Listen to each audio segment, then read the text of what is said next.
Self acceptance അഥവാ അവരവരെ തന്നെ സ്വീകരിക്കുക എന്നുള്ളത് അവനവനിൽ സ്ഥിരതയോടെ നിലനിൽക്കുന്നതിനുള്ള അടിസ്ഥാനമാണ്.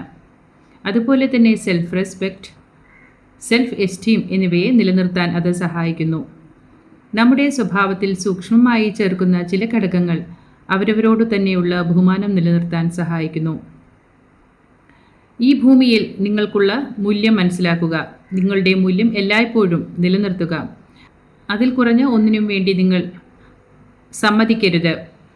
ഒരിക്കലും ഒന്നിനും വേണ്ടി യാചിക്കരുത് അല്ലെങ്കിൽ അപേക്ഷിക്കരുത്. നിങ്ങളുടെ ജീവിതത്തിൽ എന്തെങ്കിലും കുറവുണ്ടെങ്കിൽ അത് ഏകാഗ്രതയോടും ദൃഢനിശ്ചയത്തോടും സമർപ്പിതമായ പരിശ്രമങ്ങളിലൂടെയും നേടിയെടുക്കുക. യാചിക്കൽ നിർത്തുക. ഓരോ ബന്ധത്തിലും നിങ്ങളുടെ അതിരുകൾ നിശ്ചയിക്കുക. നിങ്ങളുടെ സൗകര്യ പരിധികൾ നിർവചിച്ച് അതിൻ്റെ ലംഘനം എപ്പോഴും നിരസിക്കുക. നിങ്ങളെ പരിഗണിക്കാത്തവർക്കായി സ്വയം തെളിയിക്കുന്നത് നിർത്തുക. അവർക്ക് നിങ്ങളെ ആവശ്യമില്ലെങ്കിൽ അവരിൽ നിന്ന് മാറി നിങ്ങളുടെ സ്വന്തം സ്ഥലം കണ്ടെത്തുക. നിങ്ങളുടെ സ്വന്തം വ്യക്തിത്വം രൂപപ്പെടുത്തുക. ഒരു അതിഥിയായിരിക്കുക, പക്ഷേ അതിലും കൂടുതലായി ഒരു ആതിഥേയനായിരിക്കുക. ലഭിക്കുന്നതിലും കൂടുതൽ നൽകുക. പാരസ്പര്യം ഇല്ലാത്ത ബന്ധങ്ങളെ ഒഴിവാക്കുക. ആളുകളും അവരുടെ അഭിപ്രായങ്ങളും നിങ്ങളെ സ്വാധീനിക്കാൻ അനുവദിക്കരുത്. നിങ്ങളുടെ സങ്കല്പങ്ങൾ എപ്പോഴും പക്ഷപാതമില്ലാത്തതാക്കുക.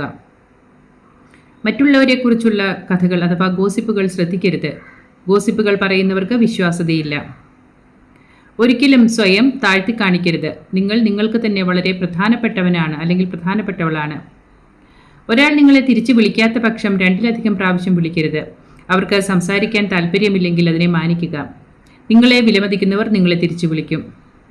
ക്ഷണമില്ലാത്ത പാർട്ടികളിൽ പോകാതിരിക്കുക. പോയാൽ തന്നെ അധിക സമയം നിൽക്കരുത്. അവമതിപ്പ്, അഹങ്കാരം, അസൂയ എന്നിവയുള്ള ഇടങ്ങളിൽ ഒരിക്കലും പോകരുത്. എല്ലായ്പ്പോഴും അവ ഒഴിവാക്കുക. നിങ്ങളോട് മറ്റുള്ളവർ എങ്ങനെ പെരുമാറണമെന്ന് ആഗ്രഹിക്കുന്നുവോ അതേ രീതിയിൽ തന്നെ അവരോടും പെരുമാറുക. സ്നേഹത്തിനും ബഹുമാനത്തിനും കരുണയ്ക്കും എല്ലാവരും നല്ല പ്രതികരണം നൽകും. അത് ധാരാളമായി പങ്കുവയ്ക്കുക. നിങ്ങൾ ചെയ്യുന്ന കാര്യം എന്തു തന്നെയായാലും അതിൽ വളരെ മികച്ച കഴിവുള്ളവനാകുക. തുടക്കത്തിൽ അവർ നിങ്ങളെ വില കുറച്ച് കണ്ടാലും ഒരിക്കലും മിതമായ പ്രവർത്തനം നൽകാതിരിക്കുക. ഏറ്റവും പ്രധാനമായി അവനവനൊപ്പം സമയം ചെലവഴിക്കുക. നിങ്ങൾക്കായി സമയം നിക്ഷേപിക്കുക. നിങ്ങളുടെ ബോധത്തിൽ വളർച്ച ഉണ്ടാക്കുക. സ്വയം അഭിനന്ദിക്കുവാൻ സമയം കണ്ടെത്തുക. സ്വയം മെച്ചപ്പെടുത്തുക. നിങ്ങൾ നിങ്ങളോടൊപ്പം ചെലവഴിക്കുന്ന ഗുണമേന്മയുള്ള സമയം ഒടുവിൽ നിങ്ങളുടെ ജീവിതത്തിലെ ഏറ്റവും മികച്ച സമയമാകും. മോഹൻജി.